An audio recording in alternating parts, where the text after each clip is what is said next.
Ministry of electronics और IT ने DPDP act के अंडर कंसेंट मैनेजमेंट पे एक डॉक्यूमेंट रिलीज किया, बिजनेस रिक्वायरमेंट डॉक्यूमेंट, जिससे आप समझ सकें कि कंसेंट मैनेजमेंट कैसे हैंडल करनी है, क्योंकि कंसेंट प्राइवेसी का एक बहुत इंपॉर्टेंट कंपोनेंट है। मेरे यूट्यूब चैनल पे आपका स्वागत है, जिसपे आप रोज नया कंटेंट देखते हैं प्राइवेसी पे। और आज हम बात करने वाले हैं बिजनेस रिक्वायरमेंट डॉक्यूमेंट की, जो मिनिस्ट्री ऑफ इलेक्ट्रॉनिक्स और आईटी ने रिलीज किया है, जिससे कि हम तैयार रहें, कंसेंट मैनेजमेंट सिस्टम रेडी रखें एग्जैक्ट लॉ पास होने से पहले या एग्जैक्ट लॉ रिलीज होने से पहले, स्टार्ट डेट आने से पहले।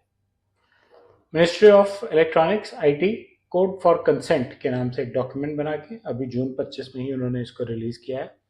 ये बिजनेस रिक्वायरमेंट डॉक्यूमेंट है, जिसमें पूरी डिटेल्स हैं कि आप कैसे कंसेंट को कलेक्ट करेंगे और कैसे उसे मैनेज करेंगे। मैनेज मतलब यूजर्स को कैसे एक्सेस देंगे, यूजर्स कंसेंट रिलेटेड एक्टिविटीज कैसे कर सकते हैं, आपके पास कैसे लॉग रहेगा, कब कंसेंट मिला था, कब विड्रॉ हुआ था, कब यूजर ने कोई चेंजेस किए थे, लॉन्ग टर्म स्टोरेज कैसे रखेंगे। ये सारी चीजें इस डॉक्यूमेंट में डिफाइन की गई हैं और ये एक बहुत इंपॉर्टेंट स्टेप है डीपीडीपी 2023 के रोल आउट के लिए।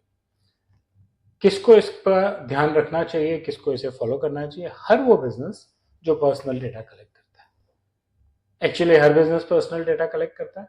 आप जैसे लोग हायर करते हैं, आप उनकी पर्सनल इंफॉर्मेशन कलेक्ट करते हैं। तो प्रैक्टिकली हर एक बिजनेस को डीपी एक्ट का भी और कंसेंट मैनेजमेंट का भी ध्यान रखना जरूरी है। स्टार्टअप्स हैं, एडटेक हैं, फिनटेक है, कोई भी कंपनी है, एक किसी भी ऑर्गेनाइजेशन के अंदर उनकी लीगल टीम को, उनकी आईटी टीम को, उनके यूजर इंटरफेसेस वाली टीम को, इनको भी ध्यान रखना जरूरी है। और इनके लिए ज्यादा जरूरी है ध्यान रखना, क्योंकि लीगल टीम बताएगी कि कैसा यूजर इंटरफेस चाहिए, क्या नॉर्म्स हैं कंसेंट मैनेजमेंट की, जिसके हिसाब से आपको इंटरफेस डिसाइड और डिजाइन करना पड़ेगा। और आईटी टीम और डेवलपर्स की यूजर इंटरफेस टीम आपकी मदद करेगी उसे बनाने में। रोबस्ट बैकएंड भी चाहिए, इसलिए आईटी का रोल बहुत जरूरी है। कंसेंट ना दिखा पाना, अगर कोई डिस्प्यूट हो, अपने आप में ये इंडिकेट करता है कि शायद आपके पास कंसेंट था ही नहीं। और पेनल्टीज बहुत ऊंची हैं, 200 से 250 करोड़। क्या एरियाज कवर होते हैं इस डॉक्यूमेंट में? कंसेंट कैसे कैप्चर करना है, वो एक्सपायर होगा तो कैसे रिन्यू करना है, ऑडिट ट्रेल्स कैसे मैनेज करनी है, कंसेंट को देखने के लिए, कंसेंट देने के लिए, विड्रॉ करने के लिए कैसे लॉगिन हुई थी, कंसेंट के डैशबोर्ड्स कैसे हैं। डैशबोर्ड कंपलसरी है, यूजर खुद लॉगिन करके देख सकता है कि उसने किस चीज का आपको कंसेंट दिया हुआ है और वो कब कब कहाँ कहाँ इस्तेमाल हुआ, और विड्रॉ भी कर सकता है। और कंसेंट एक्सपायर भी हो सकता है अगर पर्पज खत्म हो गया है, और वो चेक कर सकता है कि आपने उसका एक्सपायर मार्क किया कि नहीं किया। ये फीचर्स चाहिए।